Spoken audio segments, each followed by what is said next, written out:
साथियों नमस्कार। आवाज़ किताबों की चैनल में आपका स्वागत है। प्रस्तुत है स्वेट मार्डेन द्वारा रचित पुस्तक आत्मविश्वास का चमत्कार के अध्याय 3 मानसिक रूप से सबल बनो।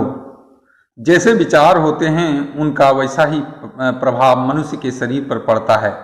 अच्छे विचारों का अच्छा ही प्रभाव पड़ेगा और यदि विचार बुरे होंगे तो उनका प्रभाव भी बुरा ही पड़ेगा।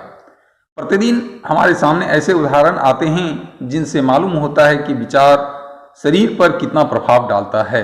जब तक हमारे विचारों में शुद्धि, सामर्थ्य तथा एकता न हो, शरीर कोषों की तंदुरुस्ती, सामर्थ्य तथा एकता को बनाए रखना असंभव है।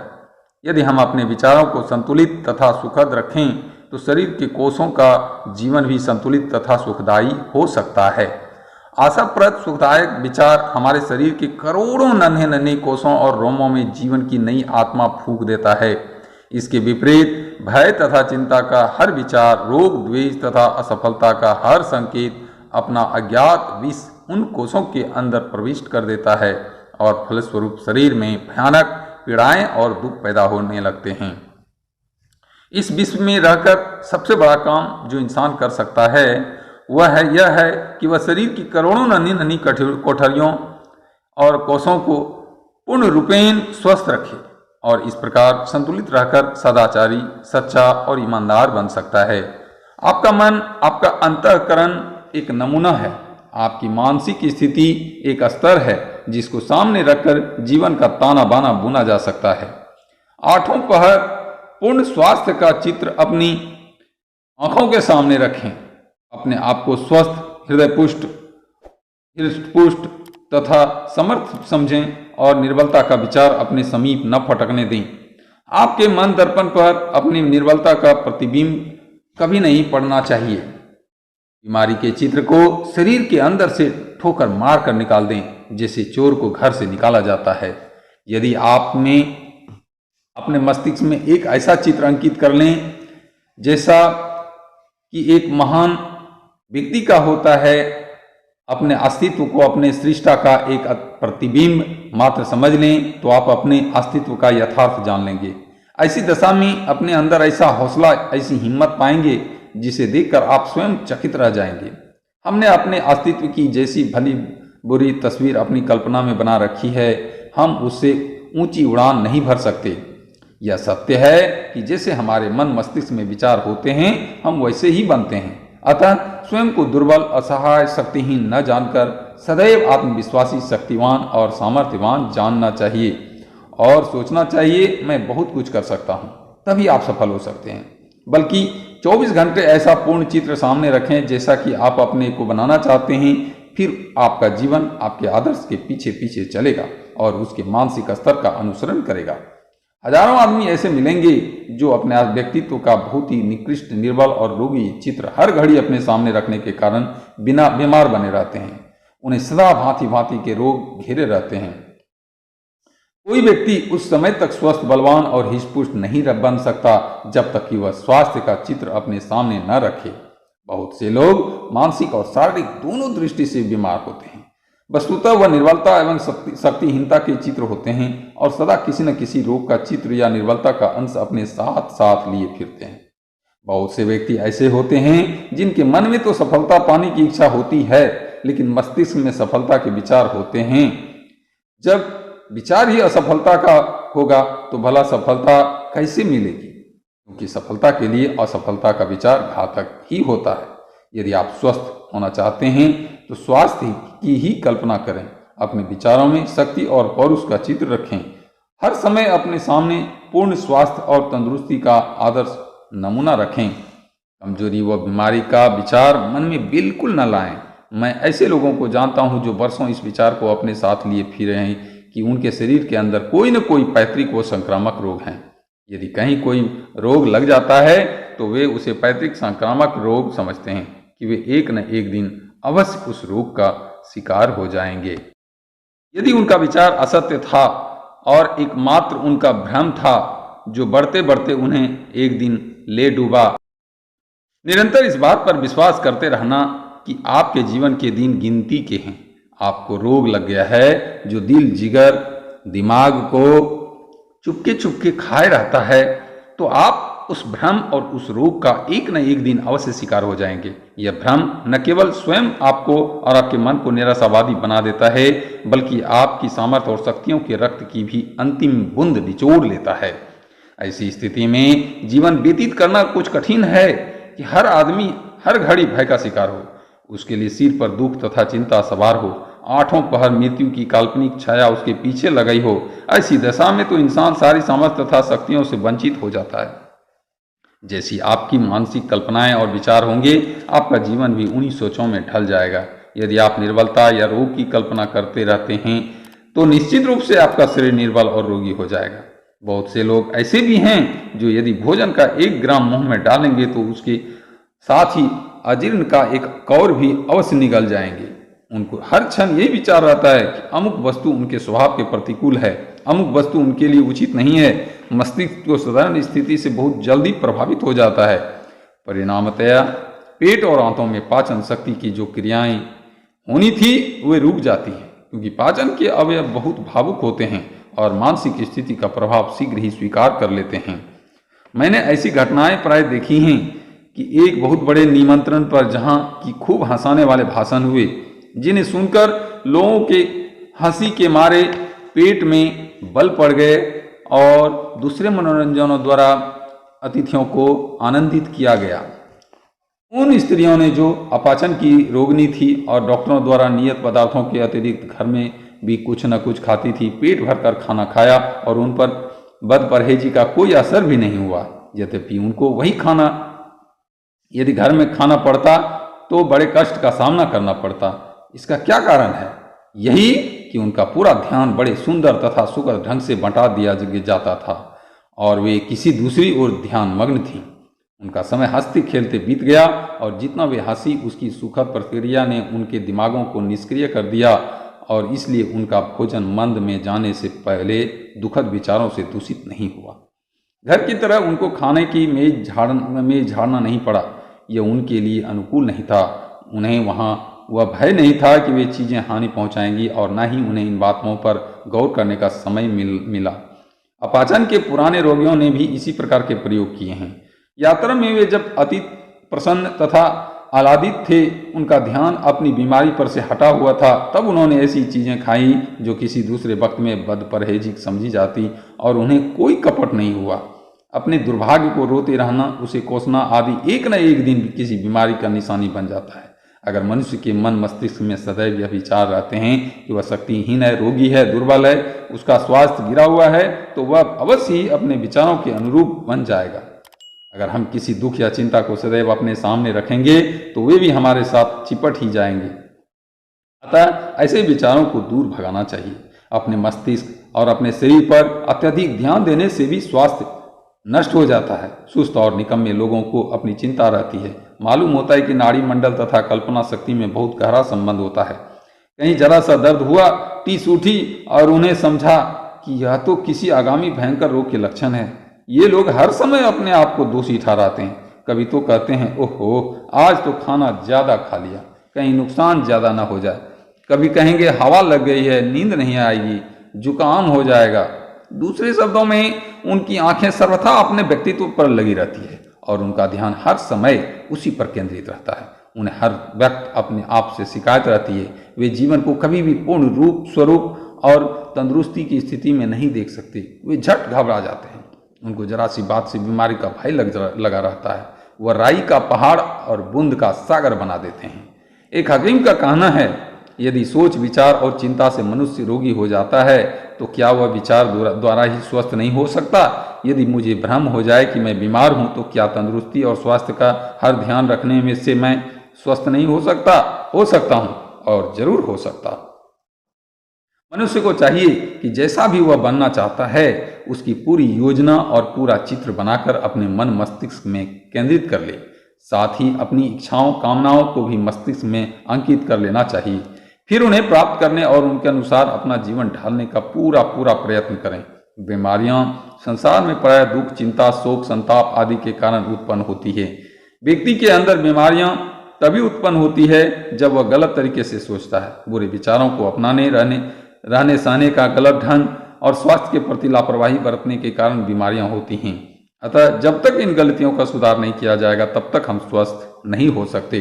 विद्यार्थी यदि गणित के नियमानुसार सवाल हल न करें तो उसे सही उत्तर पाने की आशा नहीं होती, किंतु असंख्य व्यक्ति ऐसे मिलेंगे जो दिन रात तंदुरुस्ती के नियमों को तोड़ते हैं, प्राकृतिक नियमों का उल्लंघन करते हैं और फिर तंदुरुस्ती की भी उम्मीद करते हैं, मानो जो बेकार बोकर गेहूं की फसल काटने की इच्छुक हैं।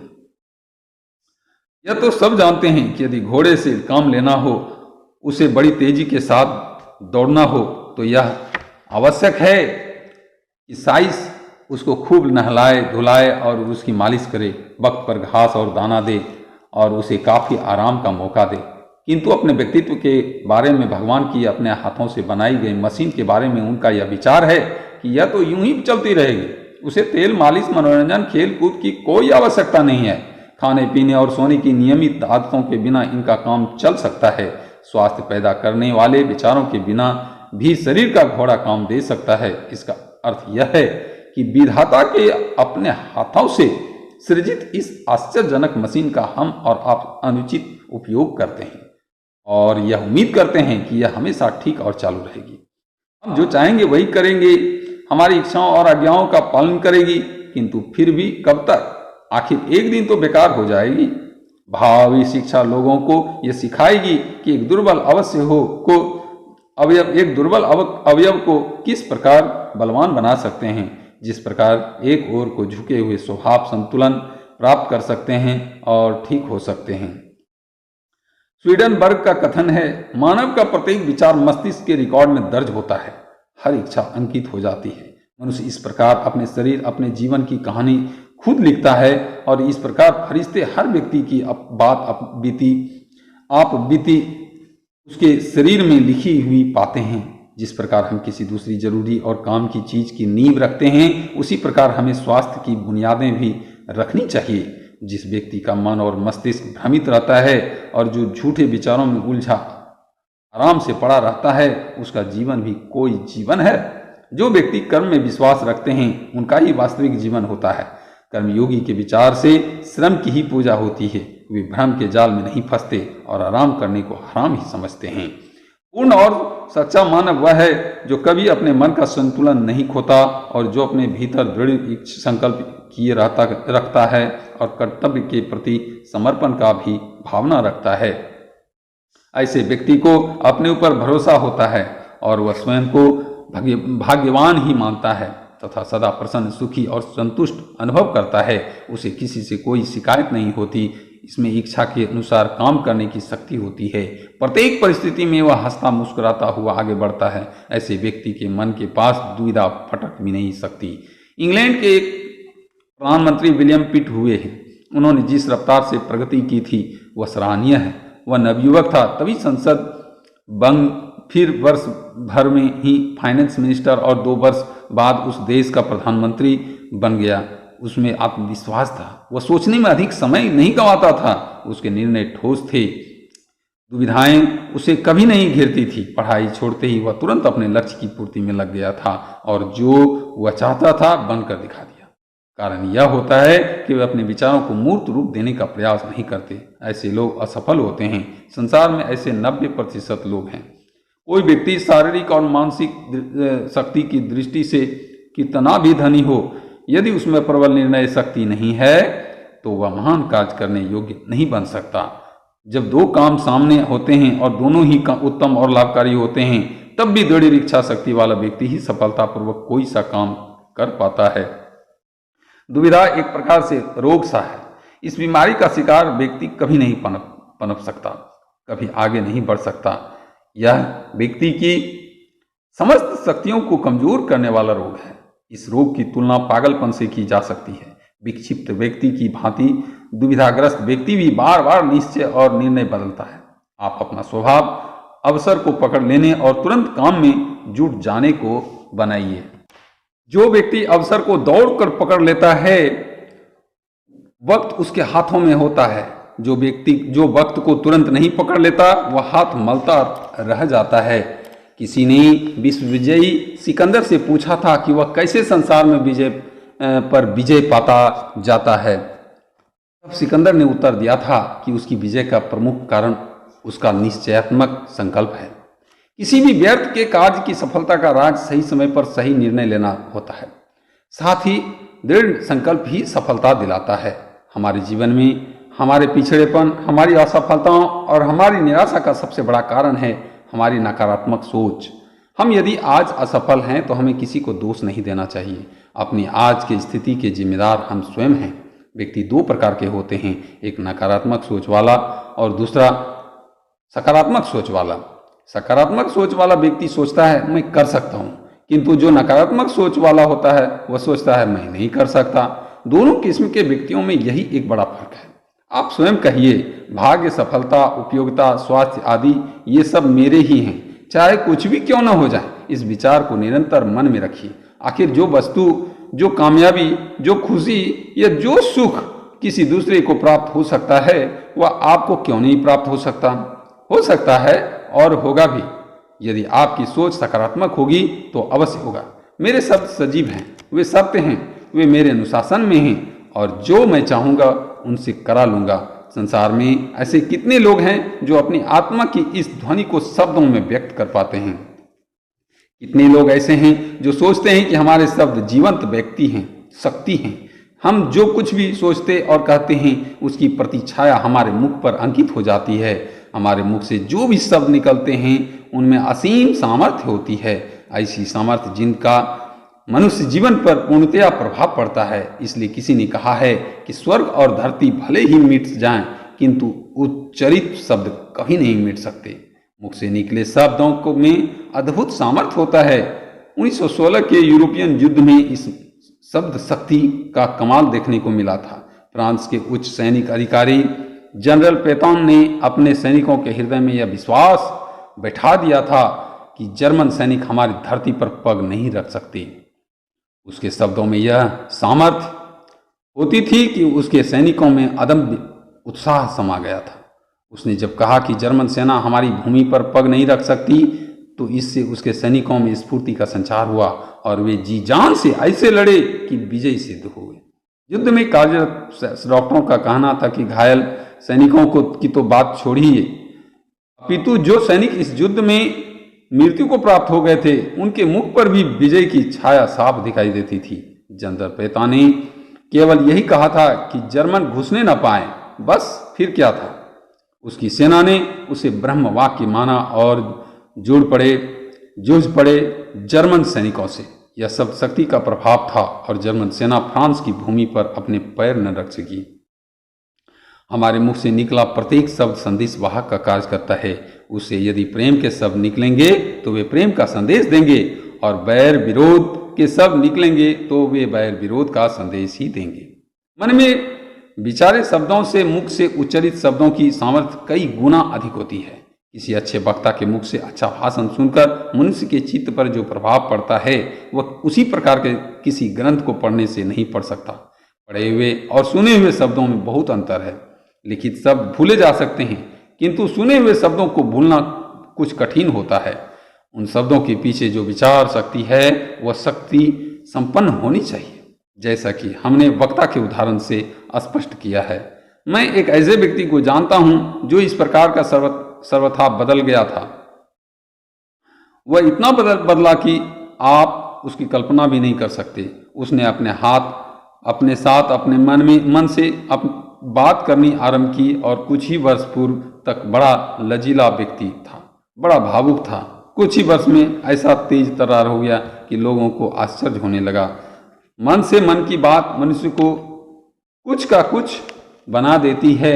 ऐसा कोई दोष, ऐसी कोई दुर्बलता, चाहे वह छोटी अथवा बड़ी ही क्यों न हो, नहीं है जो कि अपने आप से वार्तालाप करने से दूर न की जा सकती हो।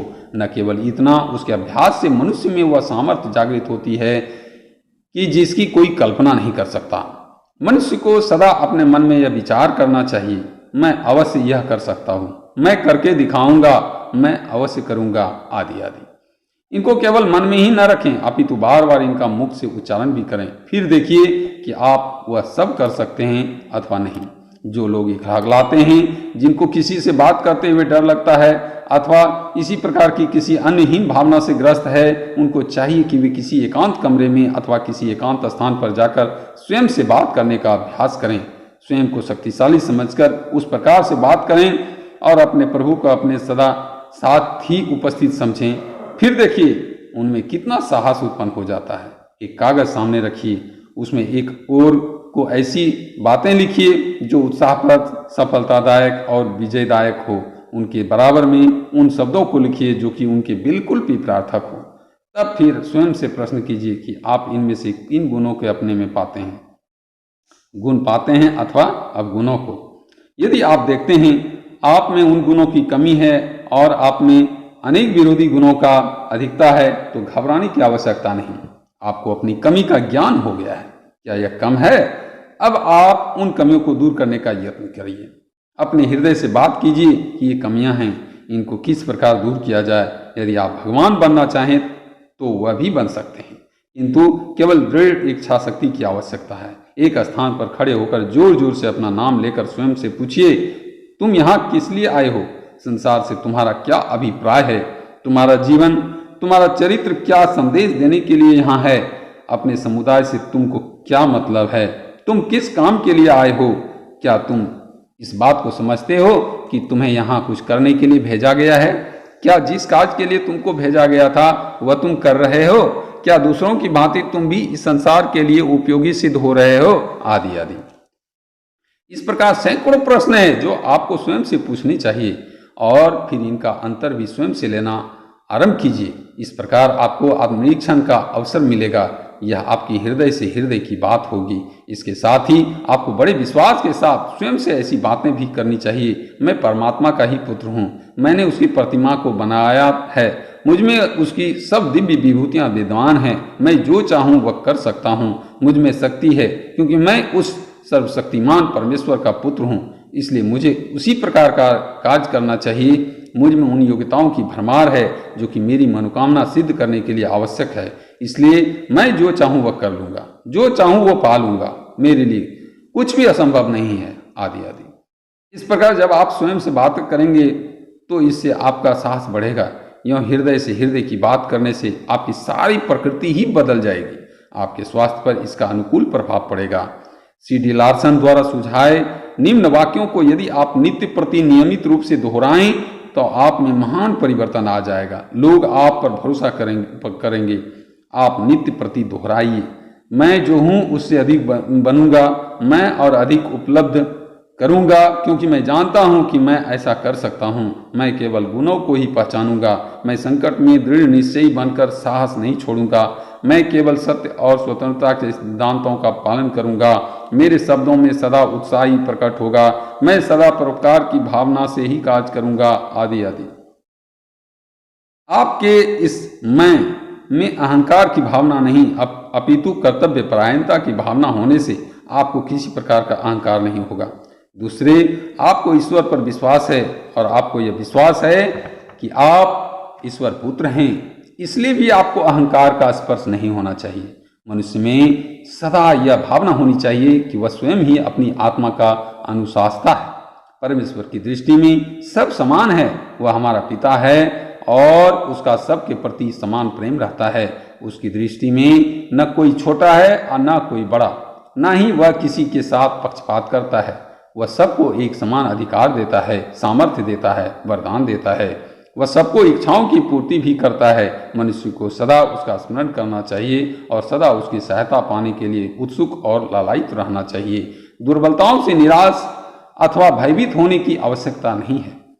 ऐसी कोई बुराई अथवा दुर्बलता नहीं जो दृढ़ निश्चय से दूर न की जा सके। प्रत्येक मनुष्य के भीतर दैवी शक्ति होती है। यदि वह चाहे तो किसी भी बुराई से लड़ सकता है। मन में यदि संदेह हो तो जो कार्य मनुष्य करेगा उसकी पूर्ति संभव नहीं है। संवेदनशील व्यक्ति का कार्य कभी सिद्ध नहीं होता।